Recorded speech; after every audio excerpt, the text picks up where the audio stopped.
Hi there, and welcome to Let's Stress Less.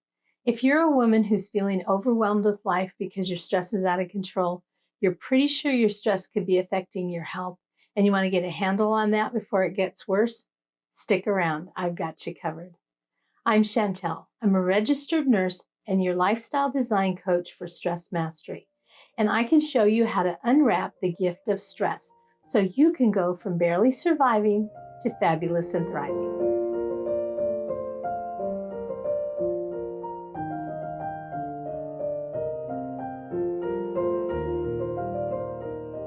Recently, I did a video on the 4 types of stress, and today we're going to go deeper into one of those types called encounter stress. What is encounter stress? Well, in 1979, Dr. Carl Albrecht defined 4 types of stress in his book, Stress and the Manager, and one of those 4 types is encounter stress. Encounter stress happens to those who have frequent personal encounters or contact with others throughout the day, especially when in contact with people who have problems, those who are in distress, and those who are experiencing conflict. Doctors, nurses, social workers, customer service representatives, managers, therapists, clerks, clergy, parents, these are all examples of occupations that involve high levels of encounter stress. People in these types of situations develop contact overload and often feel exhausted, overwhelmed, and drained.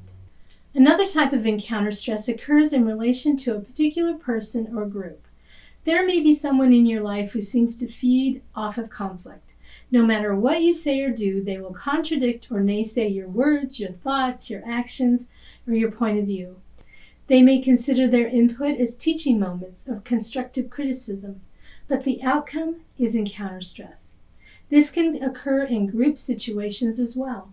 Not only does each encounter create its own potential stress, frequently those suffering from encounter stress also experience anticipatory stress. They know that tomorrow or the next meeting or the next encounter will be more of the same, and this can keep them awake at night and cause anxiety and anticipatory stress and dread. If you frequently have encounter stress with a loved one or boss, for example, you may develop a sense of walking on eggshells, anticipating a negative encounter. As these encounters increase, the negative feelings associated with being near that person also increase. Over time, this can have a negative effect on relationships and health. If you have an occupation that involves a lot of encounter stress, or you experience counter stress with someone close to you, you may dread going to work, then dread coming home. You may feel that there is no place where you can relax and regroup, but you can do this. Let's use my Let's Stress method to work through some ideas to master encounter stress. Here's what that looks like. Triage, stabilize, diagnose, and treat. The first thing you need to do is identify your body's SOS signals. What are you feeling? The stomach ache, the headache, anxiety, frustration? What are your body's signs of stress? This is triage. Remember, stress is your friend, and she's trying to get your attention. Her job is to warn, guide, and protect you. She's detected that something is wrong, and you need to change it. What is she doing to get your attention? Once you've identified your unique symptoms of stress, the next thing you need to do is halt that stress response as quickly as possible. If you do nothing else, breathe. Take several deep breaths in for the count of 4, out for the count of 8, or as close as you can get to those numbers, and then repeat it until you feel better. Usually this doesn't take very long. This will immediately trigger the relaxation response, and your stress symptoms will begin to settle down right away. This is the stabilization phase. It isn't permanent, it just buys you some time to figure out some other things. Do this before work or before you get home. Do it just before an anticipated encounter. And then ask yourself, what was your trigger? What set off your stress response in the first place? Identifying your trigger is critical. If you don't know what's causing the problem, you won't know how to treat it correctly.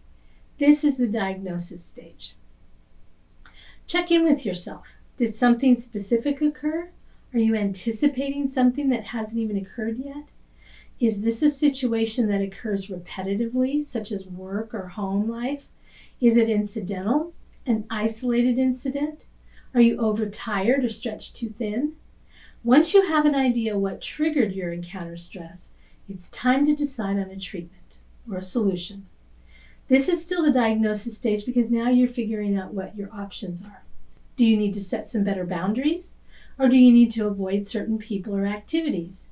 Do you have a place you can go for a quick time out? Even a bathroom will work. Also, think about your self-talk. What are you saying to yourself? What could you say differently that would help you envision a different outcome? Once you've recognized your signs of stress or your body's SOS signals, you've triaged, you've settled the immediate stress response, you've stabilized, and figured out what caused those symptoms to be triggered in the first place, you've diagnosed, then ask yourself, what do I have control over? What is out of my control? What can I do? And what will I do? Then do it. This is the treatment stage. If you don't treat the underlying problem, the cause of your stress, it will keep coming back, and it will usually come back stronger. Your body is trying to get your attention, and it'll get louder and stronger until you respond. By its very nature, some encounter stress is unavoidable, especially if it's job or home related. In this case, that makes it even more important to make sure you have some downtime to regroup and reset. With thought and planning, you can decrease the frequency and intensity of encounter stress. What encounter stress have you experienced lately? Share in the comments. If you like what you're learning, hit that subscribe button and the little bell so you can be notified when my next video comes out. And tell your friends, after all, stress is contagious and they have it too. My goal is to help you learn to unwrap the gift that stress can be while never losing sight of the reality that unchecked, stress can wreak havoc on your brain, your body, and your behavior. I want you to be empowered to take control of your stress now and course correct to fix some things before your health is at risk for devastating consequences. And I want to help you reframe your relationship with stress so you can fall in love with your new best friend. Join me each week right here for more tips, tools, and valuable insights as you learn how to recognize and unwrap the gift of stress so you can take control of your life, your health, and your happiness as you go from barely surviving to fabulous and thriving. And if you'd like more videos like this, make sure to watch the video on your screen. I think you'll like it. And always check the description box for links to more free tips and tools to help you master your stress. See you next time.